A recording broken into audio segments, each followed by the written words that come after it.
Pragna, how do you help people come home to who they already are? Mm, that's a great question. So, what I found in the work that I do is a lot of the conversations that I have with people are around relationship issues, health issues, career transitions. Um, they have a goal or a dream that they really want to fulfill, but they don't know how to go about doing it, or they feel stuck or overwhelmed because there's like so much else going on. Um, And one of the things that I advocate for in the work that I do is really for people to slow down, which is something I found myself in need of just before the pandemic. And I think I'd literally just been on a hamster wheel going faster and faster and literally like feeling like I'm really not getting anywhere. And Mhm. also feeling anxious and feeling overwhelmed with everything to do.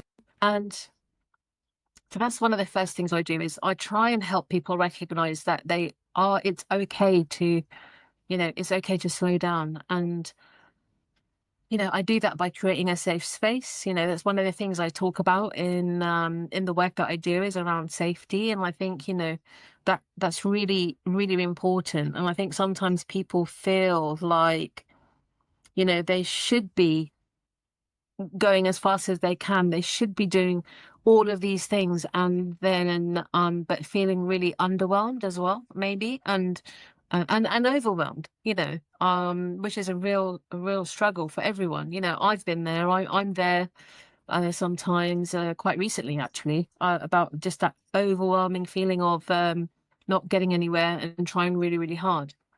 So I think um and then obviously there's a process, right? In terms of in my head, and it's not a rigid structure, it's just being able to create a space where people can slow down, where we can have a gap conversation. So I use the wheel of life.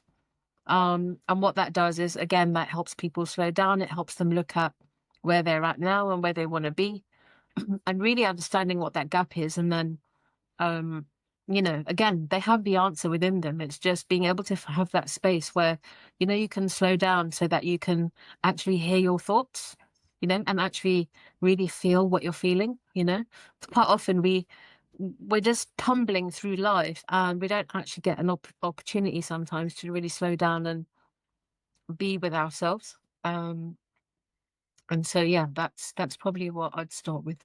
Mhm. Yeah, when you started mentioning the slowing down, I instantly got reminded of one of my favorite quotes, which is slow is smooth and smooth is fast. Yeah. And I can only say this from my perspective as well. In the past, I always chased the new, I always chased the shiny, I always chased the optimization. Yeah. But especially in the last 9 months, it was more of a journey of letting the outer world play its own game, Mm, and I will play my own. And so I started not really chasing the new thing anymore, mm, and instead looking inside and understanding, okay, what can I do now that will eventually get me 1% further, mm. regardless of what anyone else is doing in this world right now. Yeah. And slowly but surely, I myself discovered that in the process of slowing down, I eventually started to grow more than I ever could. Yeah. Yeah, that's the beauty, I think, of that realization is that, and I've heard that analogy as well. I think it's something that Rich Litvin said, that I heard, and I love him as a coach, and a lot of what he says really resonates with me. And yeah, I love his style, and he speaks purposefully. He's like, doesn't speak too fast. I like that, and it's kind of like yeah, he goes, Formula One drivers, that's what they're taught. They're taught to slow down, to speed up, you know? Mhm. And I was like, wow, okay, yeah, I never really thought of it like that. But yeah, this, um, it also, when you speak to someone about slowing down, it feels really counterproductive and counterintuitive. But actually, there Mhm, is a method there that really, really helps. And this is what I mean by, when you do have the opportunity to slow down, like you say, there's whatever is going on outside. But when you are true to yourself, when you can come home to yourself and just be, who you want to be, um, and not be influenced by, what other people are doing and, the shiny new things and all of this, then, yeah, I think that's where the real kind of development and the growth, that's where that really happens. Yeah. I feel really honored and privileged that I'm able to create those spaces. mhm. And, now you already mentioned the safe spaces, but, most of us have a vague understanding of what that is. Could you maybe explain it from your perspective, what your safe space looked like, where people can come in and just be? Yeah. So I think, look, a lot of what I was thinking about in terms of safety is, I've got a corporate background. So I've worked Mhm, in corporate for like nearly 30 years. And I think when I look back at my journey, um, I may have worked, well, I know I have worked in environments where I necessarily haven't felt very safe because I've not felt safe to speak up. I've not felt safe to um speak the truth, in terms of maybe things that are not going too well, or how things could be improved. mhm, um and I think this is one of the things that we talk about in the space that I'm in, that in the workspace, is around that psychological safety, so that you're creating an environment which is inclusive, but you're also creating an environment where people feel safe to come forward and talk about when things are not going so well. Because it's great when things are going well, everyone's like, mhm, celebrating and wins and all of this. But when things are not going well and when you have to have difficult conversations, that's where you kind of really can assess like the health of that inclusive culture. And so there's a lot of talk around psychological safety, and so I call it safety. And this is really just about being in an environment where, you can say whatever it is you need to say, and you can, whether that's positive, but it's kind of moving more on the negative side. So when things are not going well, when projects are not on track, when there's difficult conversations to be had with individuals or a group or a team, that you can have those conversations and that there's no repercussions, that you're not then, you've you know one of the examples I've got, right, is if you've seen the film Jerry Maguire, right, where Tom Cruise, he puts his head above the parapet and he writes this manifesto in this organization that he's in, and he's literally like printed off a whole bunch of copies, and he shows it to everyone, and he's literally ostracized, right, from the organization, and an organization that he's worked at where he's been really successful and brought in a lot of money. mhm, And that's one of the examples that kind of comes to mind when I'm thinking about that safety now. So he was definitely not in a safe environment because, what he said went against the grain of the organization that he worked for. But he was really committed to change, and he was really committed to creating a different environment, a better environment in some respects, for the organization as well as for the sports people that they represent. And so, he's a sports agent. So, mhm, yeah, that's really what I mean about safety. And it comes as part of, one of the pillars in terms of what I do. It's one of 5 pillars in terms of what I do as part of my kind of audit that I do for mhm, organizations. And so, yeah, but hopefully that it kind of explains to you what I mean by safety. mhm. Yeah, definitely. And when you started explaining it, I instantly started seeing not necessarily like workplaces, but more social Mm, spaces that yeah, I yeah. used to be in, that I thankfully went away from because I didn't feel safe, and it all felt like a puppet play. Mhm, in some ways. So as if there was something presented to me mm, where I couldn't really participate. mhm. Yeah, And yeah, then one day I asked myself, is it even like sustainable to even stay in there, to yeah. change it, or to just leave it behind? And 9 out of 10 times it was always leaving it behind. Yeah, yeah, yeah. And you know that I'm really glad that you brought that up actually, because that's an element that I missed from the conversation. So, I talked about safety within the corporate environment because that's my background, and I've worked in that environment for a very long time. However, there's a lot to be said for those social situations where, there is an element of yeah, you look for safety, you look for people that you're aligned with. And I'm not saying that you necessarily have to have the same opinion, and that you have the same outlook. But usually, what I find is that you definitely have shared values, right? So when we think about, or when we look at the sharing is creating container that we're in, we're all so different from unique backgrounds, different languages, different countries, different upbringings, different professions. But we all, I think, have a shared value, and that is, and the other thing is that what we've also created in that space is safety, right? Mhm, And so even though it's a professional and a social space, that has been created because everyone um is committed to that space, and everyone respects that space, and we've got a set of agreements. I think the other thing is, with safety, especially in social situations, and you raise this really well in terms of, what is the cost of being in those environments, where there isn't safety, and but you continue to stay in those environments, what is the cost of that, from a physical health, mental health, your growth, growth can be stunted as well, right? So mhm, you've got to take, and even from a career perspective, if you're in an environment where safety is not respected, and it doesn't stop, it stops you from growing, then you have to kind of weigh it up really and kind of go, is this the right space for me, right? And I know that there are a whole heap of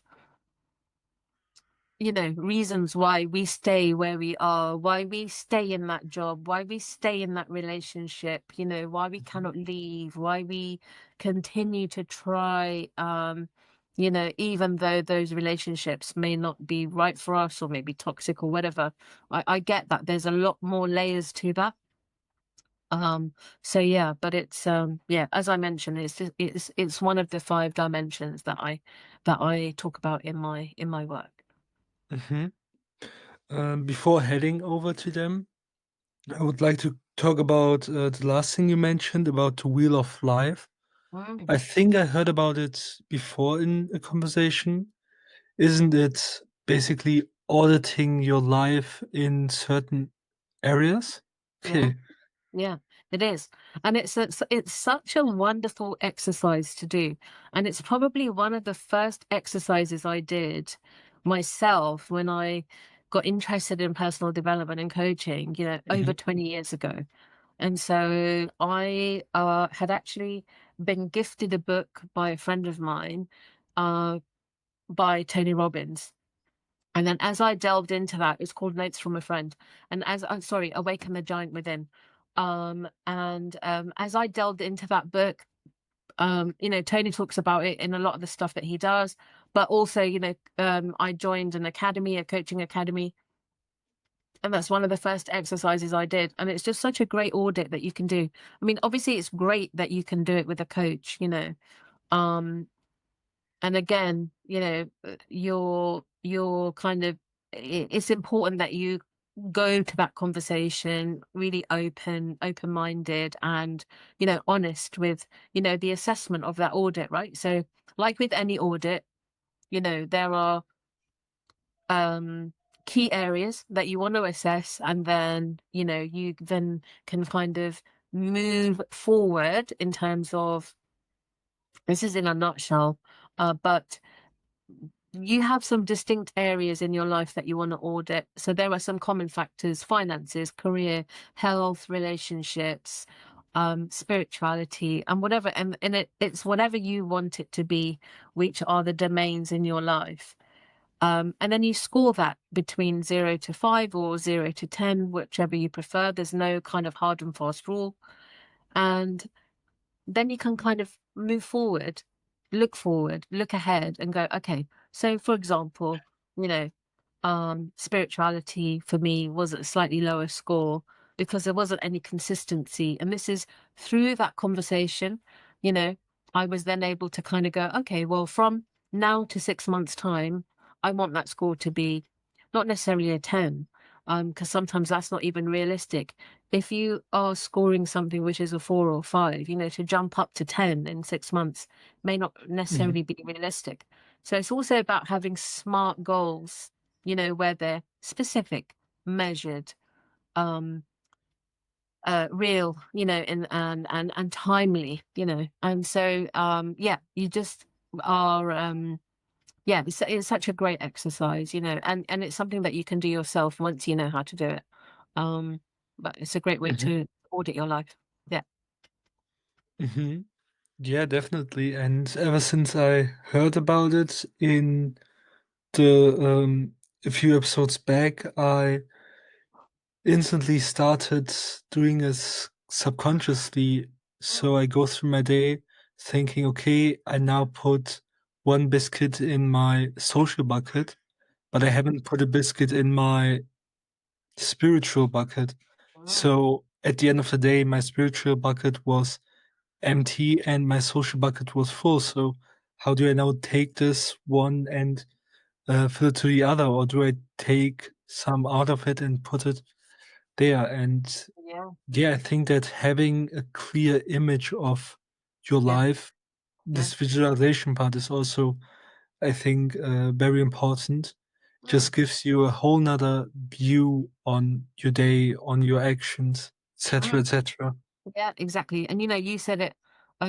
Maybe I'm not sure if you said it when we were connected just now, or whether you said it offline. But you talked about like that 1%. one Mhm, percent kind of growth. What does that? And it's not a huge shift, right? But over time, that compounds, and that 1% becomes 100%, becomes 200%, 300%. If you are then able to focus on a particular area where. And with that 1% mentality every day, then imagine where you could be in the week, in the month, in 6 months. I mhm, think sometimes also is doing this audit though, if you've never done it before, and it can be quite eye-opening, and it can also be, make you feel quite vulnerable, and that can obviously create emotions. Because maybe it makes you think, oh, I'm not really where I should be, you know? But honestly, when I speak to people, I always say to them, there's nothing wrong with you. You're not broken. If you've never had the opportunity to do this exercise before, then this is a really great place to start. Just starting where you are now. And then you mhm. know that it can only get better, because it's always good to kind of know where you're at, right? Definitely. And a Mm. funny thing, because you mentioned also, is this 1% thing. So this Yeah. 1% mentality. And today in the tube, I was thinking about my podcast, of course, and how I'm slowly, like for the first time ever, I created an Excel sheet of all the guests and which one I put on YouTube, which one I put on Spotify, which one I put on Apple Podcasts, which one I put on Substack. And then I was like looking at the number and I was already thinking like, what am I doing at this 100 mark, which is quite far away yet, but Mm, eventually I will be there. mm, And then I had this 1% thing in mind that I myself always have the mindset of taking one thing from mm, each call or from each episode and adapt it to my own life. mm. So as you said, it compounds over time.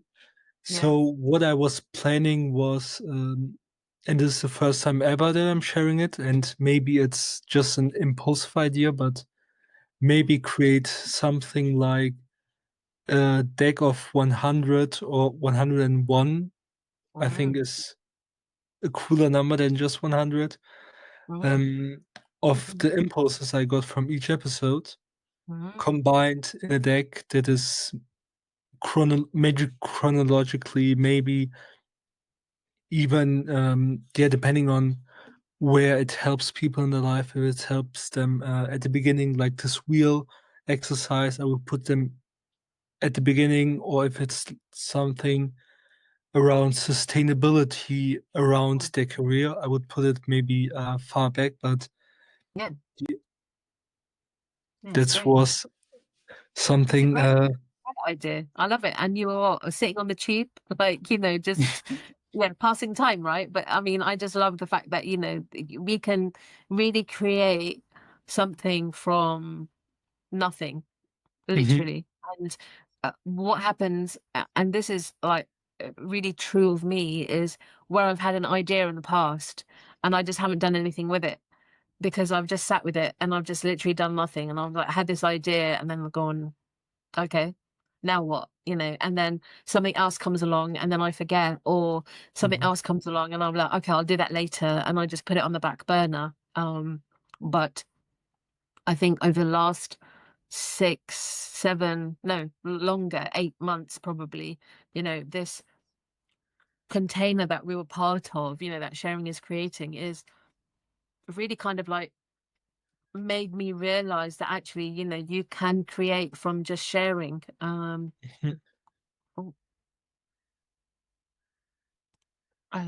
You can, yeah, you can just create from sharing, and so I think, having that idea, sharing it with someone, whether it's a friend or someone you work with or someone, in your network, or or your offline socials, yeah, that you just don't know, because they may have another idea and you can add to it, and then it can just, or people Yes. just encourage you to kind of go, this is a great idea, go for it.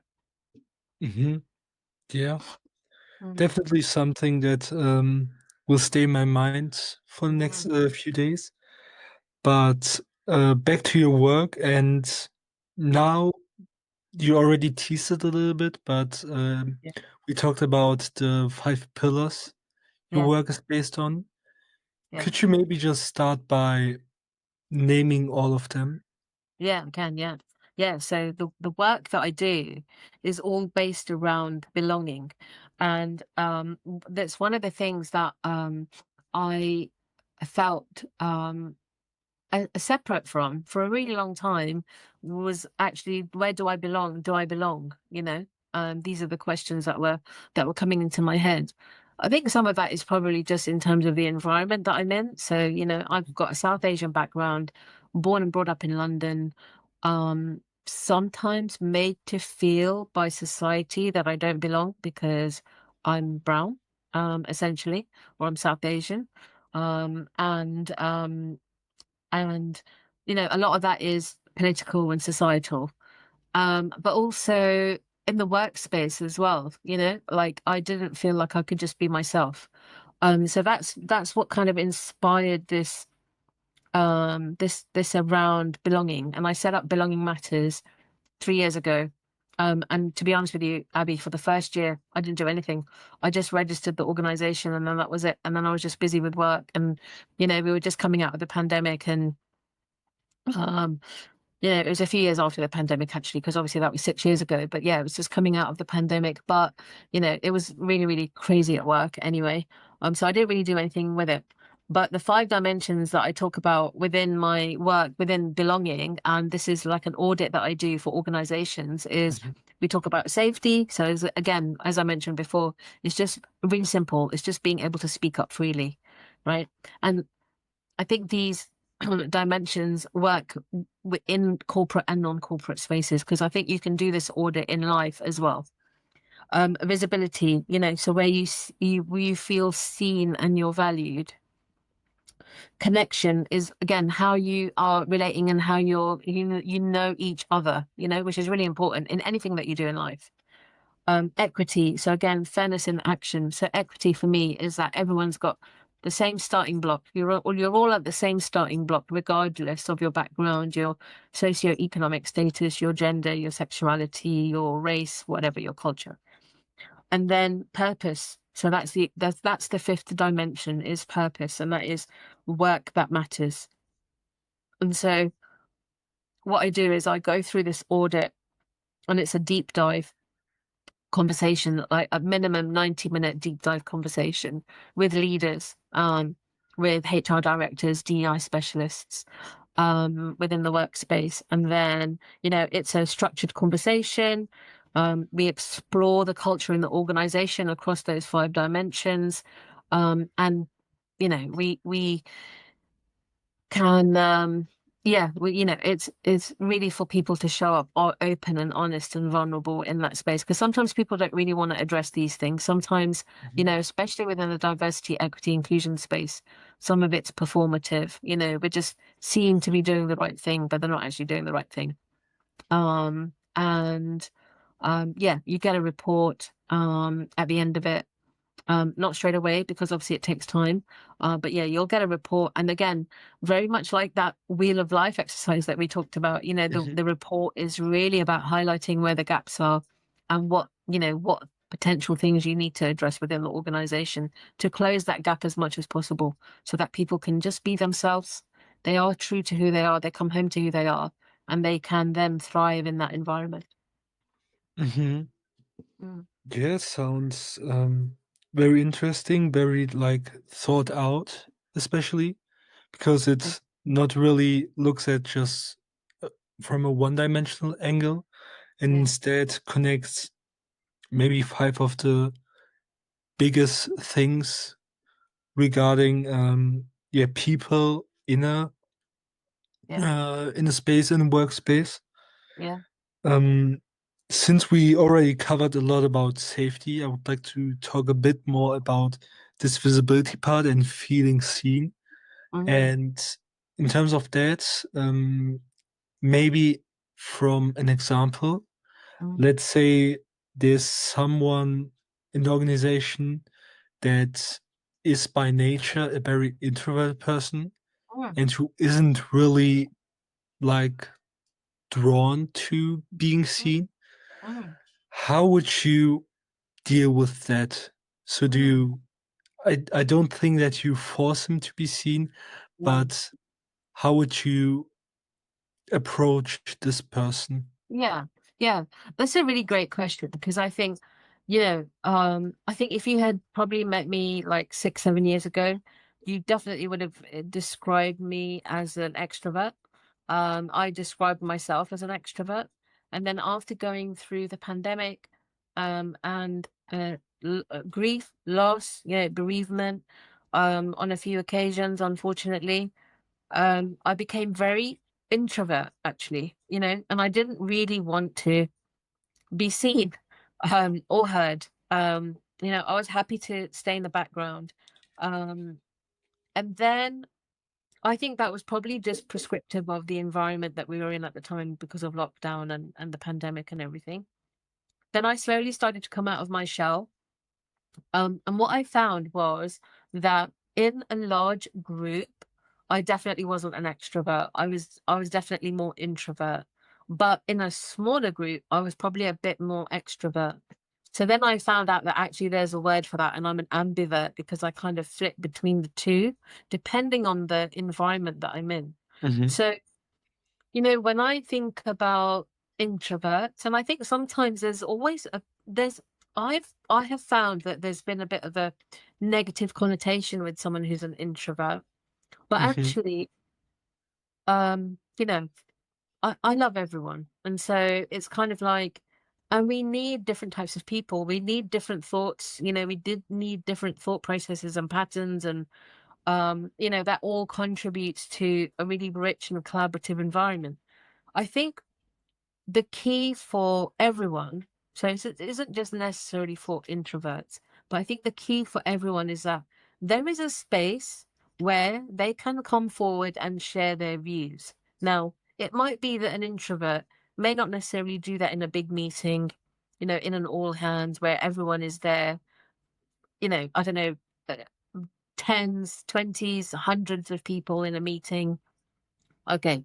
But if there is an environment where, you have a one-to-one opportunity to speak with an individual, especially if you're a leader or a manager, you know, that is so important that you create a space where, they can come forward and they can talk about, their ideas. They can talk about, what improvements can be made, how to make it better. But you're right. I think you said this, and this is not about forcing anyone, not about forcing people to say something, because um, sometimes you just need time to process. And I think this is as a leader. So as a leader in what I do, and I'm dealing with different types of people from all over the world, different cultures, different backgrounds, different languages. It's also about having a bit of patience, and it's also about having, the fact that sometimes people take time to process information Mhm. before they can come up with ideas. And so, you know, but yeah, I'm just thinking that, if you need to make a quick decision on certain things in the workspace, you know, um, I think it's just really tricky at the moment with everyone kind of working, everyone's kind of like in a hybrid working situation. Not everyone's in the office together at the same time, unless you make an effort, to do that and get together. This is the thing, is kind of like being able to kind of adapt and flex the environment that you're working in. It's really important, but also being able to create space where people are people feel like they are heard and they are seen. Um, Mhm. there's a lot of conversations going on in the workplace at the moment around, neurodiversity and Mhm. yeah, neurotypical brains. And it's like, well, what can we do? As an ally, I've got a neurotypical brain, but what can I do to, be an ally to people who are neurodivergent? And what can we do to make our hiring process better? What can we do to make our, project spaces and the things that we're working on better, so that it kind of supports people who are neurodivergent? Yeah, just yeah. Sorry. Mhm. Mhm. Yeah. Now, the next pillar was around connection, and there a little bit of a personal story. Mm, So I'm often confused between the term networking and connecting, yeah. because I think that I'm really good at networking. I'm really good at starting off a conversation, or not really starting off a conversation with the person, but starting off a knowledge exchange with people, I, starting off a project like our podcast. I'm very open with who I'm inviting. And the moment I vibe with with a person, it's yeah, they are allowed to be on my podcast. Let's call it like that. yeah. But it never goes beyond that. In many cases, it Okay. often stays at this exchanging level and never goes deeper into it. Okay. And not necessarily with people on my podcast, but more with people I meet at events, etc., etc., etc. So I can build the initial connection, but I can never really maintain it for Well, a long while, okay. except for a few people. But then I go back and say, okay, I think there's a natural filter of people that are allowed or can take up space inside of me. So, Okay. Okay. What do you think is the difference between where people are allowed to take up space with you and where they haven't? What do you think has been the difference there? mm, maybe it's depending on how I feel at the moment. Okay. So if I am on a podcast with a person, or in a conversation with a person, or saw someone's profile online and DM'd them, and in the moment I am feeling uplifted, I'm feeling like, okay, I feel good. I want to build a connection with this person. Yeah, Then I go like straight into it and yeah, say, okay, can we do a call, etc., etc., etc. yeah, But I think it's never really about the person I'm talking to, more about where I'm at myself. yeah, yeah. I get. So what if you were to think about, so what I heard when you were talking then and describing that situation is that when there's a project or when there's a task or when there's something to do, you go 100% in Hmm. because you're committed to that. You're committed to connecting and having a conversation so you can record a podcast. But what if there was no other purpose than to just connect with that individual? So there's no podcast, there's no project, there's no task. You meet at a you meet in a social setting at your offline club Hmm. and you just connect. What happens in Mm, that scenario? Like, does it create any emotions or feelings in you, physically? mm, not really, because then I'm having a conversation, and at the end of the day, we either exchange contacts. This happens like, let's say, yeah, 3 out of 10 times, or Okay. maybe even a bit more, like half half. Yeah. So half of the events, I go home with a new contact in whatever platform I'm using. And yeah, internally, I see it more in that scenario as something that happens in the present moment and Okay. that also stays in the present moment. Yeah. And I never really have this, let's say, long-term vision, Okay. Okay. but I still haven't uncovered why. Mm. It's interesting. It's interesting.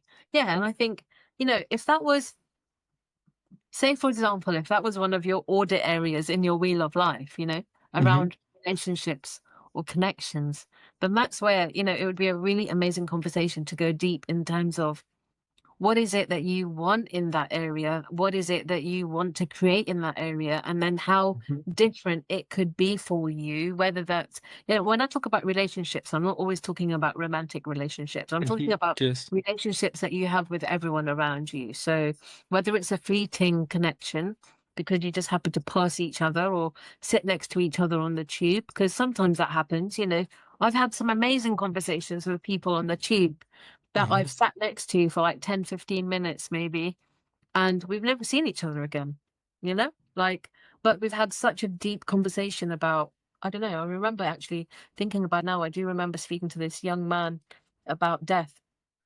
And I think he may have just been coming back from a funeral. He had a lovely bunch of flowers with him, and I don't know how we struck up a conversation, but we did. And because sometimes it's also not the it's also not the normal thing to do in London. You just kind of go about your business and you don't really mhm, speak to anyone else.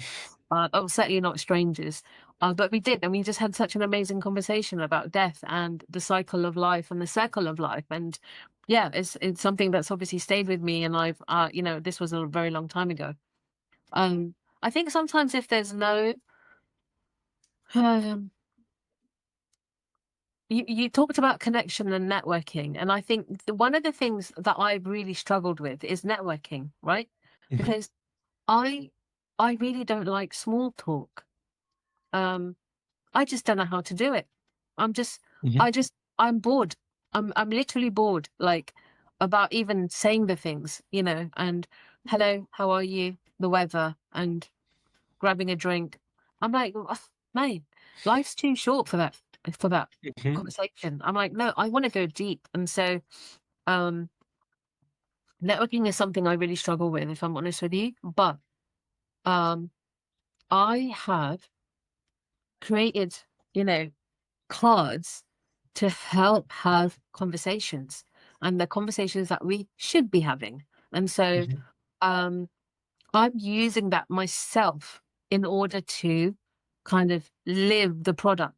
live exactly what I want to, create from creating the belonging cards is, yeah, go to, when I go to networking events, like really listening to people and what they're saying, and then being able to pick up on that. And I think the more you do that as a coach, the more you listen, actually, not the talking, the more you listen and you listen to actually what people are saying, um, the more you pick up. And then the more you pick up, the more then you can have a conversation around those things. And okay, look, it might not be the most appropriate environment in a networking event where you have a deep and meaningful conversation. But what it does is it creates a connection. And then it also maybe, if appropriate, give you the opportunity to create an invitation to have a deeper conversation. Mhm. Mm. Yeah, the belonging card is something I would love to go deeper on. But Yeah, first, I would like to talk about the last two pillars, yeah, the equity, yeah. which, since you already mentioned that you struggled with it Hmm. in because of Yeah, your heritage yeah. and coming to London, or I don't know if you came to London or was born here, was born there. I was born in London, yeah, yeah, Okay. yeah. But my parents came to London, in the Hmm. late 60s and early 70s, and it was it was a different time, obviously. It was a difficult time. And weirdly enough, it now in 2026 feels like it's a difficult time again. So it seems to have kind of gone full circle. Um, Yeah, equity. So, I mean, look, equity for me is really about people having the same opportunity regardless of their background. And so Hmm. there is an image that I saw some time ago, and I'll try and dig it out and send it to you. Hmm. Um and it's a great way of describing what equity is. And so you've got a fence, and then over the other side of the fence there's a sports game, whether it's a football match Yes. or a baseball game, and then you've got different people on the other side of the fence not being able to see, across from, to watch the game because they don't have the same starting blocks. You've got someone who's tall enough to peer over, you've got someone who needs a step to peer over, and then you've got someone who needs higher steps to be able to see over the fence.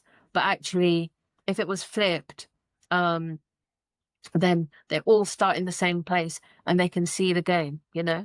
And it's such a great image for what I think around equity. And so, you know, the fact that I'm here, I'm in London, I'm in the UK, educated here, went to university here, and had all those, opportunities that were given to me because one, I worked hard, but also two, my parents supported me 100%. I'm forever grateful for, but I just know that um it's always since then, since going into the workplace, looking at not just what happens to me, but looking at kind of some inequities around me, how people are treated differently because of their background, their socioeconomic status, their accent, um that kind of triggers me actually into making sure that we are having those difficult conversations, that we are kind of holding the mirror up to people and kind of going like, well, no, this is not acceptable, this behavior is not acceptable. And we have the power to do that, I think, especially in this political climate that I'm in, or that we're in the UK, and in other places around the world. Obviously there's a lot going on, so yeah. But I mean, being able to give people a chance regardless of their background, um an opportunity to succeed in whichever way they see that success, that's really important for me. Hmm. Yeah, and especially in Germany, it's always a topic that, like, it opens and then there's a huge debate, and then people are slowing down, and then it's again and again and again. Yeah, And yeah, even now having, or I myself, I went to a school where it was basically half half. So half of the people were like full German, and the other half, which I was inside, had like an immigration background. Yeah. But then we have another school in our city that is basically 1995 or 98% of people or of kids going there are German heritage, and only 2% are Mm, people with an immigration background. mm, And just the way we both, so both schools or both like graduates went out were mm, completely different. So I mm, myself, I got exposed to many different cultures mm, and many different perspectives, mm. while the other ones, they may have a more focused education on this one specific culture, this one specific perspective. I got a whole range of Yeah, different ones, yeah, and it helped me at the end even more to have that, because right now as well, I podcast people around the world, learn about any yeah, topic out there, yeah, and the diversity itself is, I think, such an powerful thing to have in a world that yeah. um, is filled with individuals who are always thinking about their own benefits and things.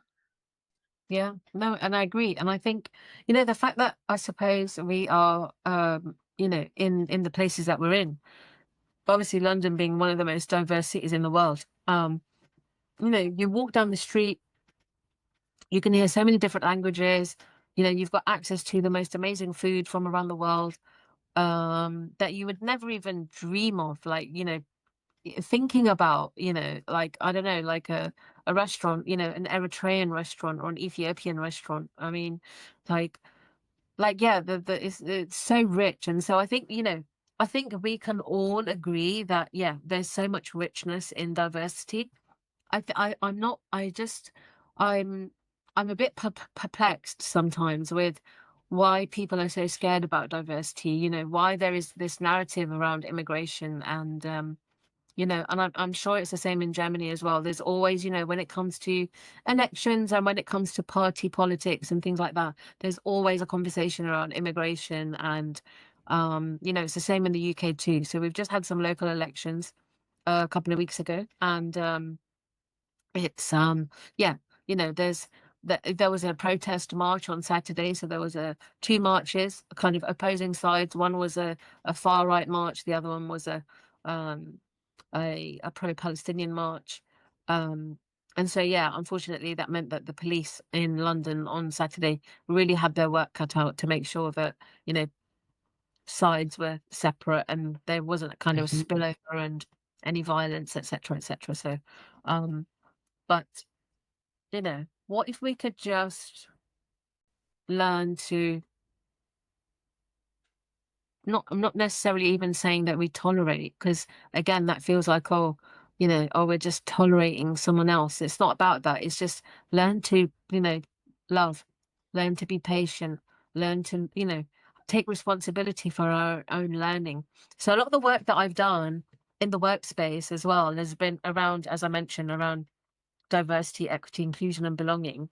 Um, I always say to people when I'm like speaking in groups, when I'm speaking to the team, um, when I've done talks before online, etc., webinars, that people really need to take responsibility for their own learning.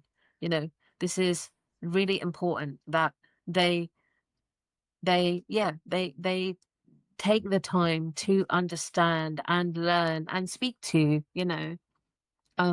different types of people. So then you can kind of, I remember like working in this place, and this was a long time ago, like over 20 years ago. And I think well, they had a bit of a preconceived idea of what an Asian person is and how they behave and what they do. And I basically didn't do any of those things. And they were just really surprised. And they were kind of like, oh, well, you're kind of you're kind of different. And I was just like, no, I'm just me. I'm not different. You've got a judgment, you've got a preconceived idea in your mind about how I should be behaving. Um, Maybe because of what you've seen on TV, or maybe because of what you've read, maybe because of what you've heard, or maybe because you just haven't been around someone like me before, you know? Mhm. And so I think that was a good learning for them. So I'm glad that I came into their life because I taught them something, just taught them something, from just the way of being, like the way I was being at the Mhm. time. So yeah, it was Yeah. good. It was good. Now the last pillar, the purpose pillar, Yeah, and there I'm, or this is like the constant question I have uh, during my study or during my the things I'm doing yeah, is artificial intelligence. yeah. So is there still any purpose in the old way of working, or should we flip the script and say, okay, now we do a, or now we go to what work should be from the beginning, which is human work. Mm, I think that's the whole heavy lifting stuff that yeah, is nowadays managed through countless processes, countless bureaucratic bullshit in the background, yeah, countless licensing stuff, etc., etc. I think that, or I hope that all of this heavy lifting in the near future goes away and that we can slowly start finding the real purpose of mm, working in an environment with people, which is the interhuman connection, which is understanding the psychological things yeah, between us, understanding the emotional things, understanding um yeah, what really being a human means. So yeah, I would like to hear your opinion or your expertise on this topic. yeah. Gosh, I mean, it's such a vast topic as well. So, I mean, purpose is so unique to everyone. Mhm. Whatever your purpose might be, to whether it's, uh, I mean, it's a really hard question actually, if I'm honest with you, Abby, because it's such a personal journey in terms of Yes. purpose. Now, when I think about my purpose, and I sometimes think about my my upbringing and how my mum was, um and she kind of really led from the heart, and she was really kind, and she was very selfless, and much to probably her you know sacrifice, her personal sacrifice. But being able to help other people is really my purpose. And Mhm. so, and I mean, I can do that in multiple ways, right? So I could, I can I can donate money to a charity because I really believe in that charity, and I do, and I donate money on a regular basis. Um, I can give my time. So if I really believe in a particular cause, then I will give my time and I'll go and volunteer, because I really want to help and I want to learn. Um, I want people to feel, like I say, I want them to be able to um really link themselves to these 5 dimensions that we've talked about, you know? Now, Mhm. it might be that, they're not all at the same level, right? But there's going to be, like we do like an audit, as we do an audit, there's gonna be some dimensions that are stronger than others, but, where are we with those and how can we make them better? And so I think some of the conversations that I've had with my clients as well around purpose usually has come from an element of pain.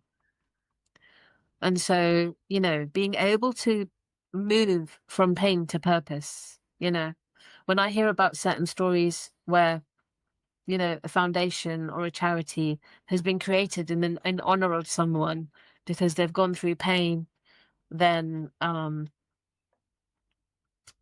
that's quite telling for me, in terms of having that lived experience Mhm, from pain to purpose. And so for me, it's when I talk about purpose in belonging matters in the belonging audit, it's about work that matters. And so whatever your business might be, whether it's an organization that is leveraging AI and you're creating automation and you're creating processes to make it easier for other people to do their business, you know, that's your purpose and you're still helping other people. Now, some may argue actually that because of AI, and there's a lot of this narrative out there because I work in tech and I think there's a lot of fear around it because around AI is what I mean, because it's still unknown and it's new. And so now people are like thinking, oh, it's going to take my jobs, or, it's going to take jobs away and things like that. And it's kind of like, well, yeah, because they're kind of making those jobs that are those kind of low level tasks, etc. If we take those away, then maybe you can actually do something else, And so, but then it's up to people to pivot, in their yes, learning and understanding. And so, like, if you've only trained in this low level task, and that task is then taken away from you because of AI and automation, then what have you done to level up and do something different and learn something new, so that you don't get kind of left behind. Um, mhm, and that's always been my purpose is, I start a job, I learn something new, and then I go, okay, what do I need to do to get to the next level? What do I need to do to get to the next level?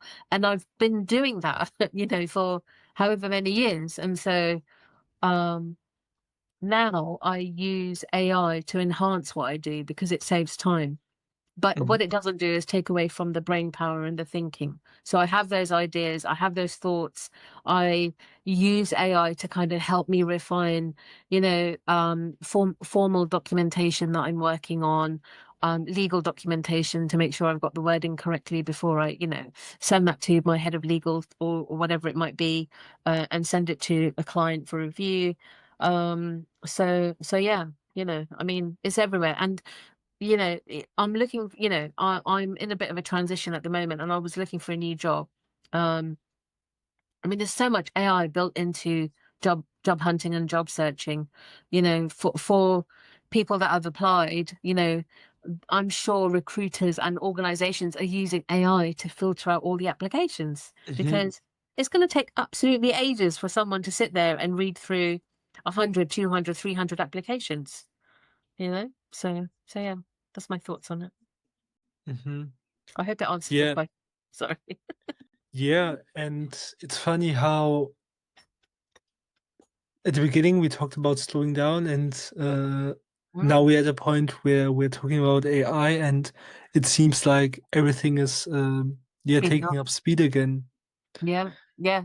And it's so So it just true. shows how. It's so true.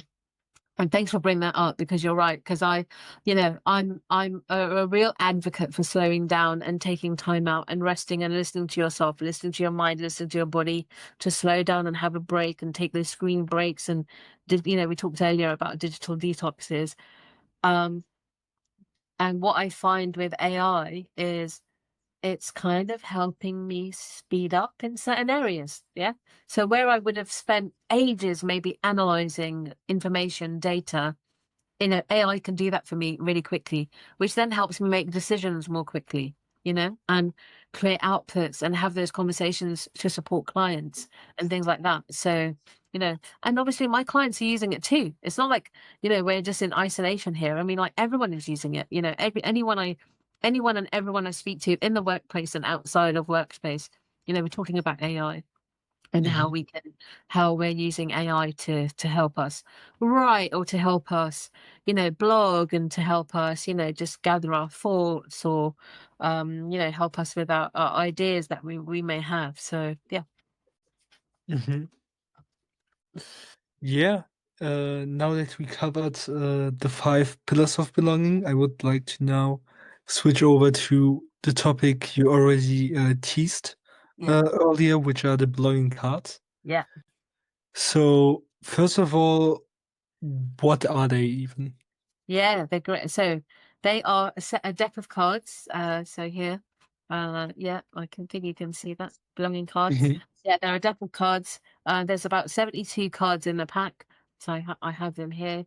And apologies, the screen is blurred, but yeah, they're You can basically hold it uh, like in front of you. yeah.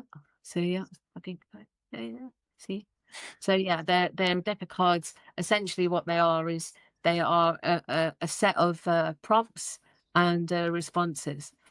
So I created these. Again, it's not a game that you win or anything like that. It's just a game that, you can reflect, you can have a laugh, you can, say something that you probably didn't plan to say.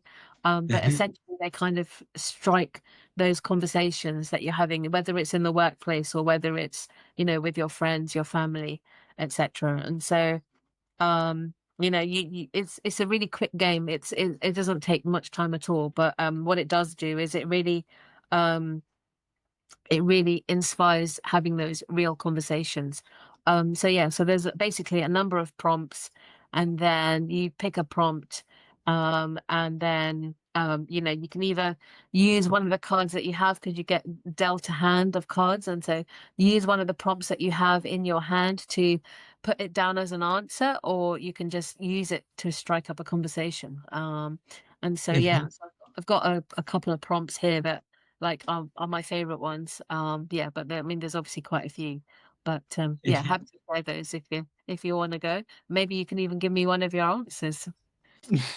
Yeah, but before going into specific cards, Yeah, I would first like to talk about why you even started making them, because earlier you mentioned that at, for example, networking events, you hate the small yeah, talk, you hate yeah, the conversations that stay yeah, on a certain level.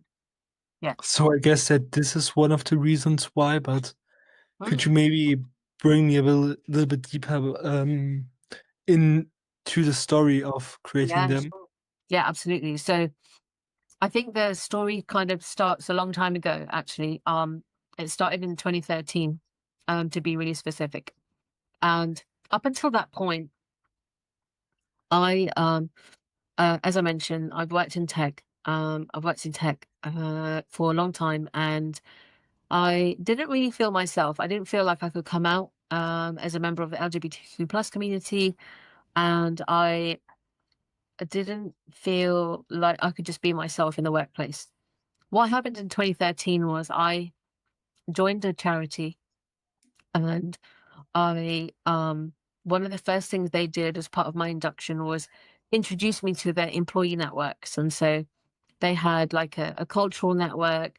They had, I think they had a women's network, which was really active. And they also had an LGBTQ plus network. And so I was kind of like, oh, wow, okay, I've never heard of this kind of thing before. I'd never like been part of anything like that in the workplace. And so I had a conversation with my manager, and they were really supportive. And they knew about my LGBTQ plus status because I'd been really open with them. And they were really just, supportive and super helpful. And so I said, I'd love to go down, maybe to go to a meeting. And I've been invited to like a network meeting. And so they were like, that sounds really great. I'll come with you and give you some support. So I was kind of like, oh, brilliant. Okay. Because again, I'd never been to anything like that before, and I was feeling a bit nervous as well. So I think they recognized that. And so they came along with me. And it was the first time in my career where I felt seen Mhm. and I could just be myself. And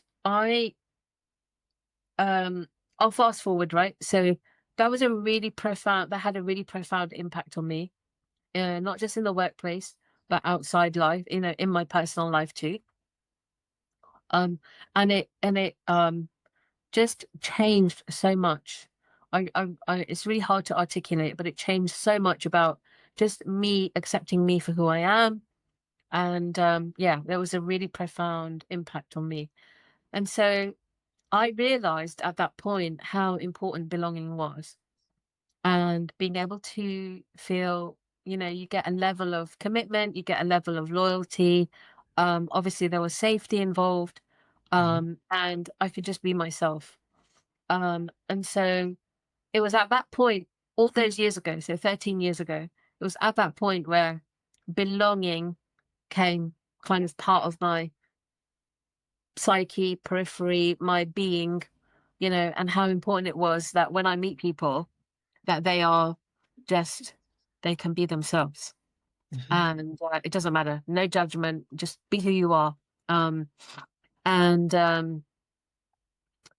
And so, yeah, so that's kind of like where it kind of started. And then wherever I kind of landed in a corporate sense, I would really take a step and a stance on um creating initiatives and working with initiatives to grow like diversity, equity, inclusion in the organization and belonging, of course. Because I think that's like the golden thread that runs through all of it. And so yeah, so that's why I decided to set up the organization that I've got. And last year I was just literally out with a friend for dinner, and we were talking just about arranging a social like games night and stuff. And I was like, I love these games that we play. Like we play Cards Against Humanity, we play Uno, we play various other card games, and I love card games. And I just said to her, I would love to create a game where, we use a deck of cards, but we're just creating a sense of belonging and conversation and deep conversation. So obviously, Steve Bartlett. So, I was listening to his Diary of a CEO podcast a lot last year, and he then released the conversation cards. And I was like, I absolutely love these conversation cards. And obviously, these are questions that, the guests have for each other, or they Mhm. write at the end of an episode and then it's presented to the next guest.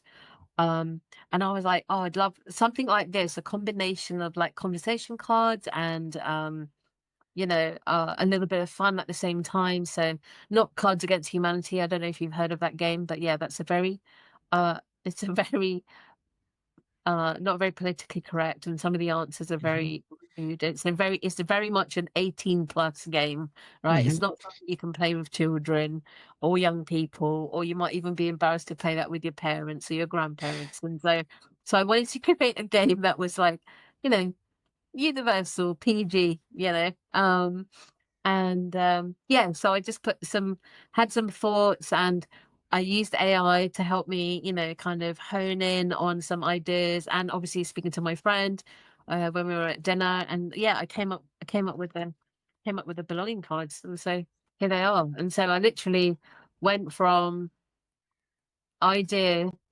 and then I had them printed and sent to me in December. So I probably did that in a couple of months. Yeah. And Mhm.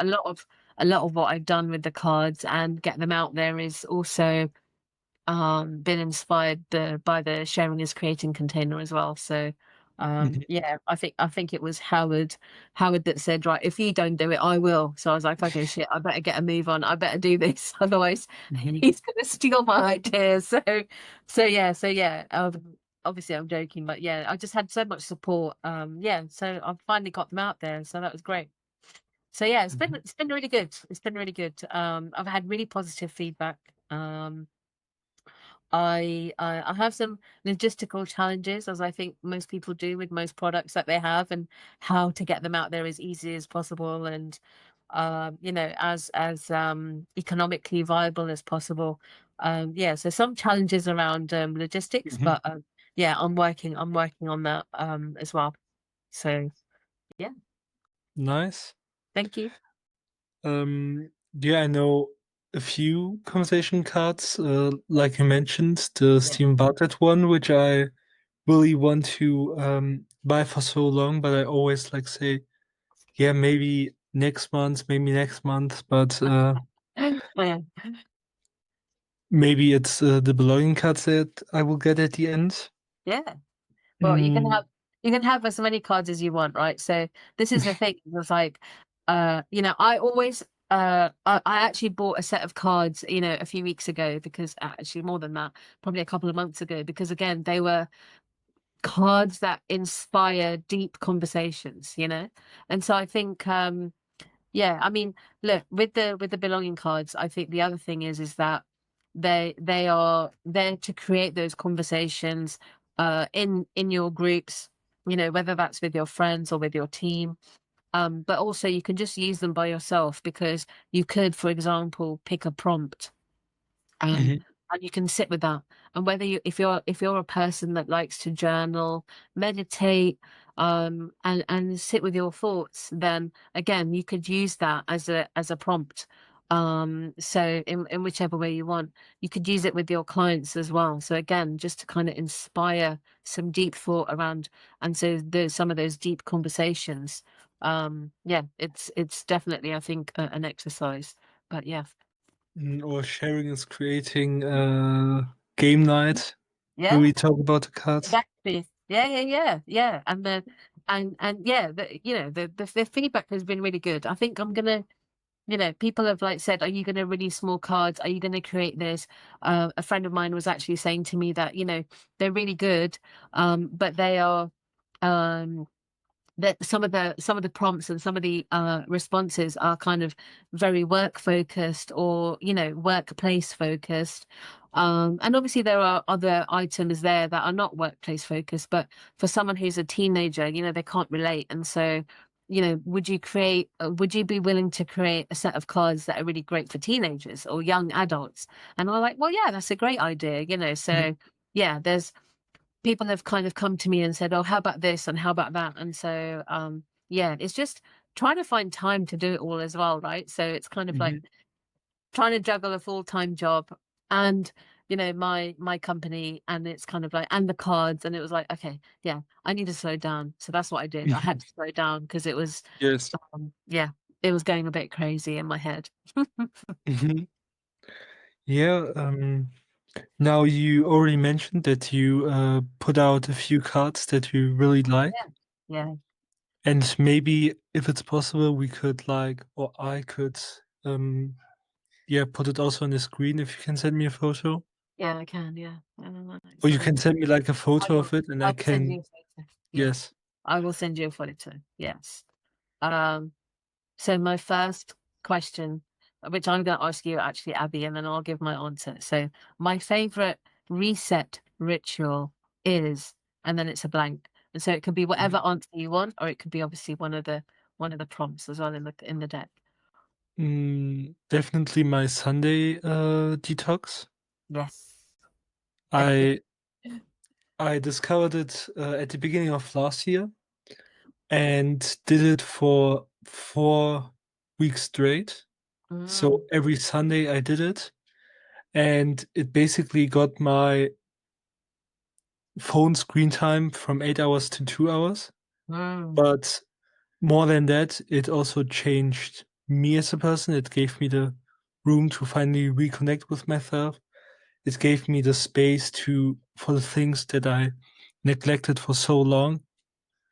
yeah. Yeah.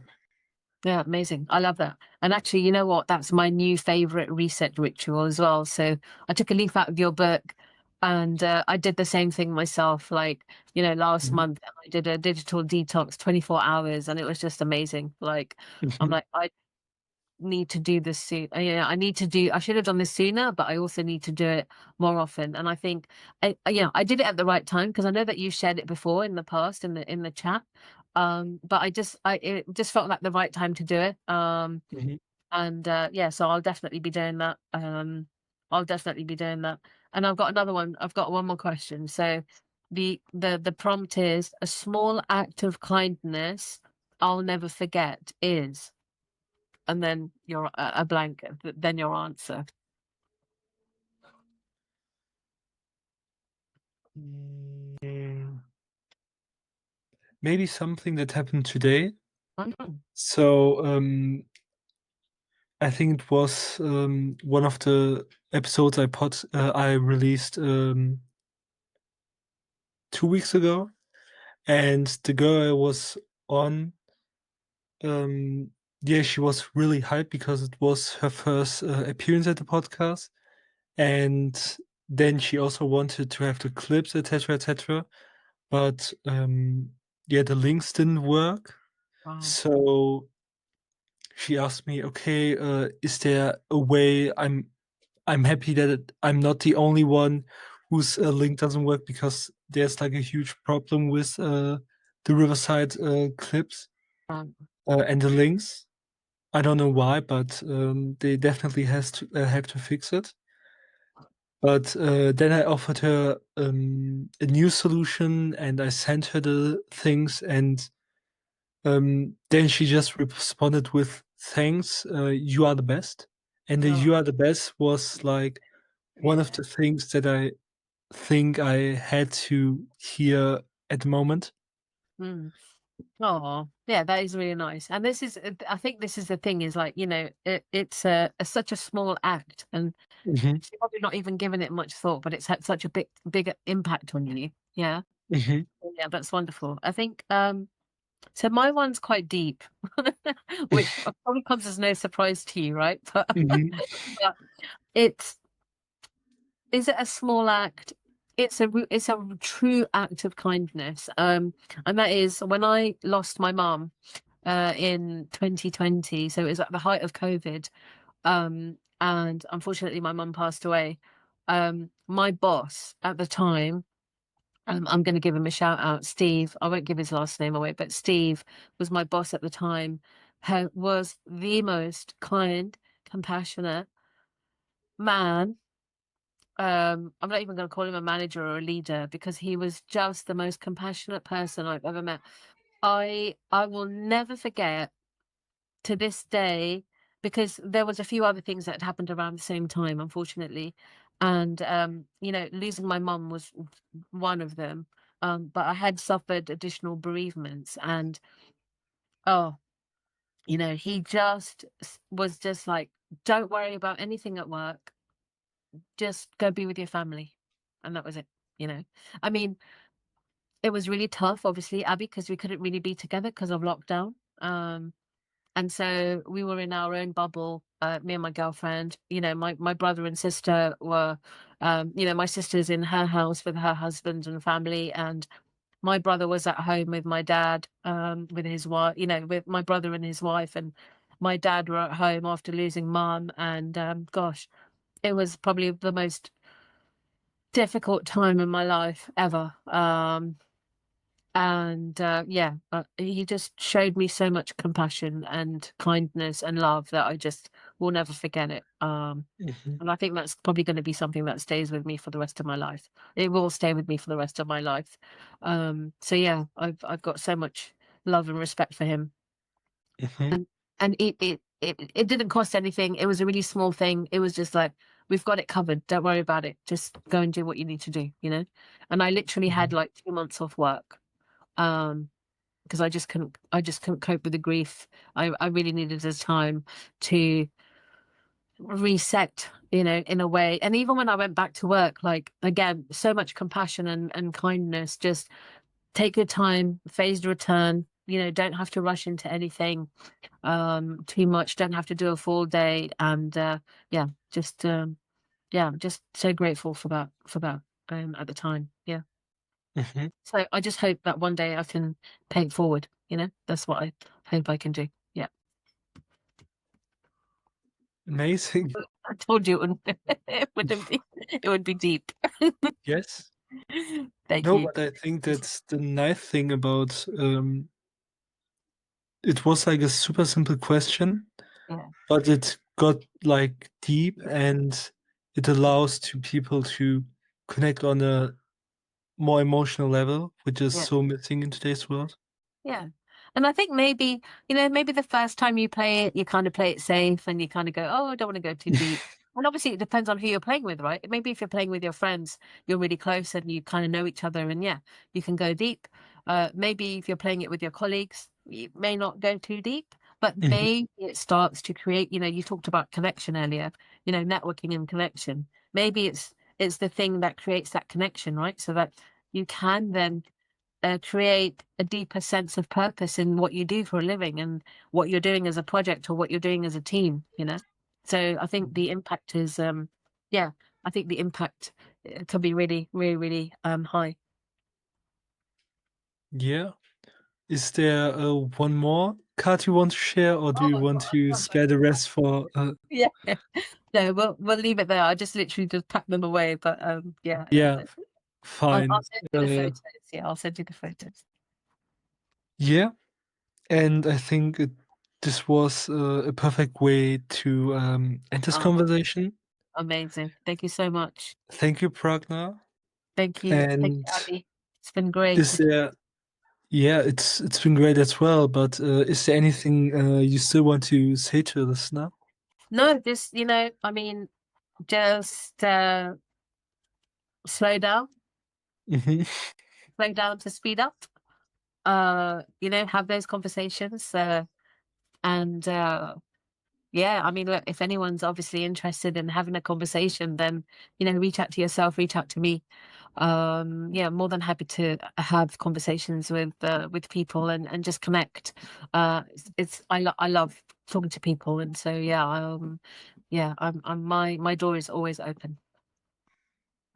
Amazing, Pragna. Thank you, Thank you and so much. bye. See you soon.